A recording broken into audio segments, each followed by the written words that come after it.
Welcome back to the Automated TV. I'm your host, Attack Low, and it is 11:58. Sorry, it is Buddha's Day here, or it's still public holiday here in Hong Kong. So definitely, I will making this podcast a little bit late because I had to sort everything out with my kids. So I apologize for that. Um, but now we'll just have to wait. So yeah, it's 11:58. I'm gonna have to finish this broadcast and go back and actually cook lunch for the kids as well. So first of all, thank you, fans. We've got 119 subscribers now. People definitely like this content. One more. So get your friends to come and spread the love for this content. Again, if you like it, let us know in the comment section below. So we're going to cover the news. First of all, our merch. As I said before, our merch is great. It's timely. May has spent a lot of time thinking about the merch, the quotes, the right garments, the right font even that goes into the merch. So definitely take advantage of that. Definitely take advantage of that and take a look. Support us by buying merch. We really, really do appreciate it because we definitely need that support from you. We're independently funded, so definitely please support that merch and buy something. Please. Also, as my producer said, we are also doing, please subscribe to our newsletter, automated.co/subscribe.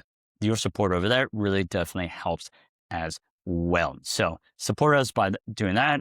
Support us by subscribing. Support us by watching our merch and buying our merch, and subscribe by watching us. And then please add to our subscriber numbers. Now, oh, and by the way, the merch refreshes every Friday, and we made it a point to do that. So every Friday it refreshes, and we something new for the week. So definitely, it's limited. Definitely buy it. It is limited. Okay.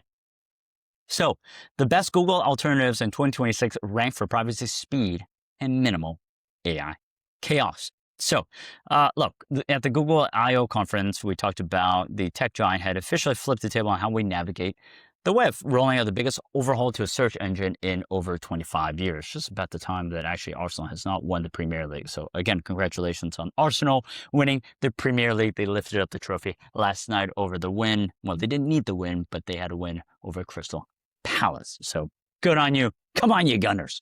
Google's own search chief, Elizabeth Reed, probably called it AI search through and through.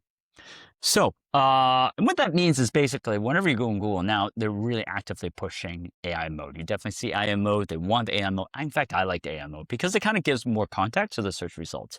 But a lot of people don't, or people not used to it, whatever the reason may be. So, if you don't like AI mode, you don't like, that, you want to go back to the old beginnings, or you want just alternatives to Google.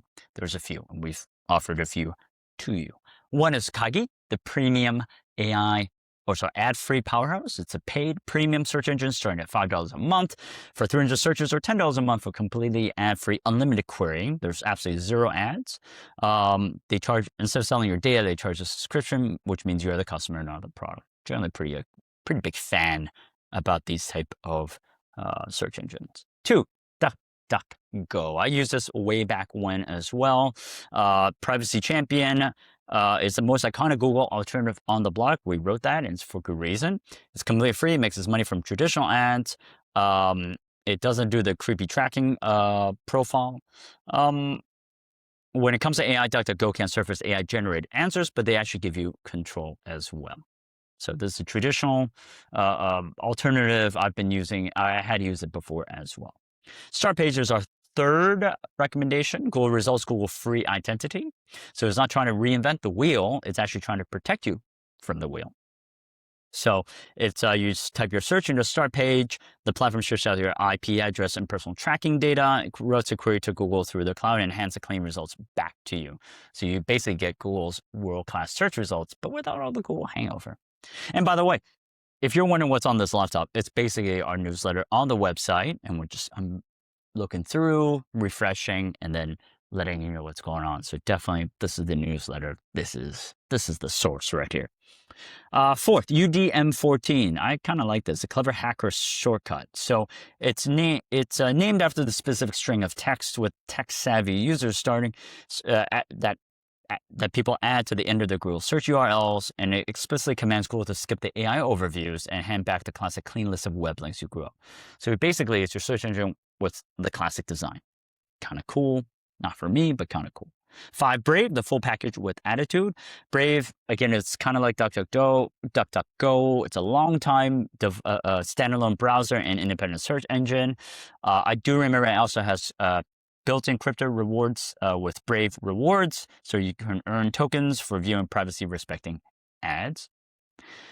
And then 6, and finally, we've got Ecosia, the search engine saving actual trees. So it's this business model, which is kind of interesting. So it earns money through search, ads, and donates roughly 80% of its profits directly to tree planting and climate reforestation projects around the globe. That's kind of cool. So if I take a step back, the things that I enjoy are probably like, if you want kind of traditional ones, Brave is good, DuckDuckGo is good, DuckDuckGo. The start page sounds interesting as well as Google results, but Google free identity, I think that's pretty good. And if you kind of just want traditional UI UX, UDM14 is pretty strong as well. So overall, those would be my top picks. Okay, then let's talk about around the AI block. Spotify takes on Google's Notebook LM with its new app. You can now add ChatGPT to PowerPoint. Look, it's pretty strong. I don't use PowerPoint. I use Canva now. I don't know if ChatGPT integrates with Canva. I really haven't used an integration, even if it did integrate. I just haven't found that AI works well with slides. Generally, it's good to demonstrate, but it just doesn't do well to actually integrate it with. So let's just see how it works. I'm sure it's like developing an idea. I think if it did this, right? If it did a PowerPoint, or if you kind of said, we're having a discussion, let's make a skeleton out of it, I think it'll do very, very well. I think currently what it tries to do is too much. It tries to do the images, tries to do the structure, and that's too much. Just do the skeleton and then work kind of bit by bit in order to, instead of doing the entire thing. I think that's too much for AI at this moment. Is Google pitching an AI agent ecosystem to consumers who may not buy it? Look, we covered this at the Google I/O conference, right? Or at least the broadcast. They're really trying to they've got all these elements together. They're trying to put it all together, which is kind of strong. And that's a good pitch on them. So are they trying to put it all together? I actually think that's not a bad thing if they are. Spotify adds AI-powered Q&A and briefing generation features to podcasts. YouTube is definitely doing this as well. So they're kind of late to the game, to be fair. Spotify launches an 11 Labs powered audiobook creation tool. That's kind of cool. I like 11 Labs, a big audiobook creation tool. Oh, look, actually, it could definitely help me because I definitely have a few books. If they use my voice to create an audio book, I think that would be quite good as well because it takes a lot to do that. It actually takes a lot to do that because you have to read the entire thing with the perfect enunciation. It's tremendous hard to do an audiobook.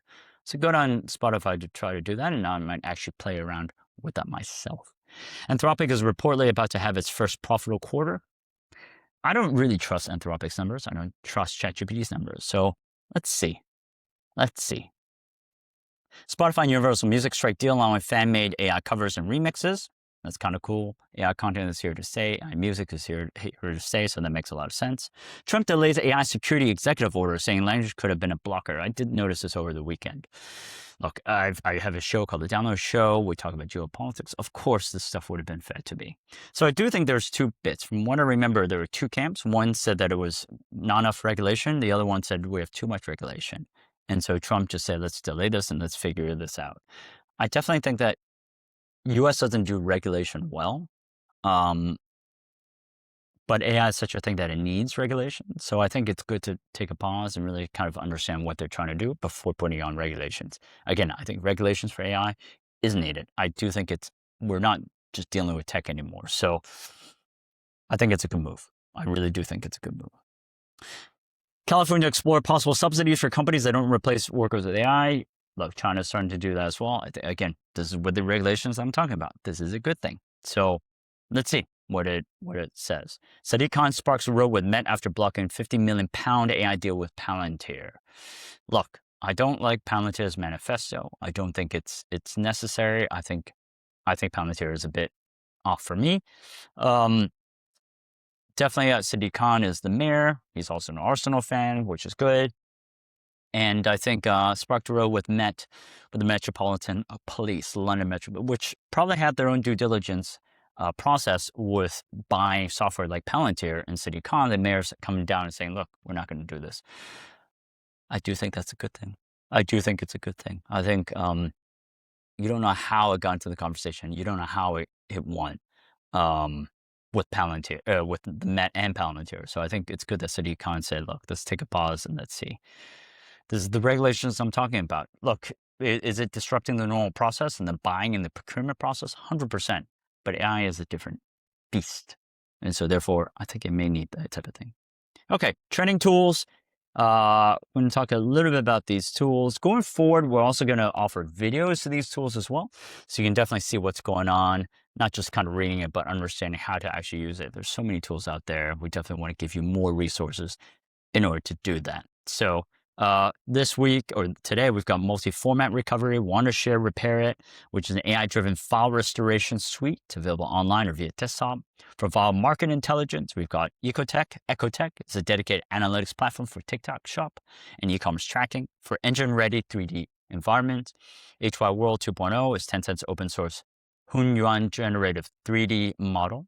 And for no-code prototyping, Dumble is an AI-guided development canvas for non-technical builders. Absolutely fantastic. Lastly, we've got AI workout of the day, how to reach out to potential customers with AI as your consultant. So this is about outbound consulting, outbound methods. And it's really, I've used this a few times, or this type of prompt.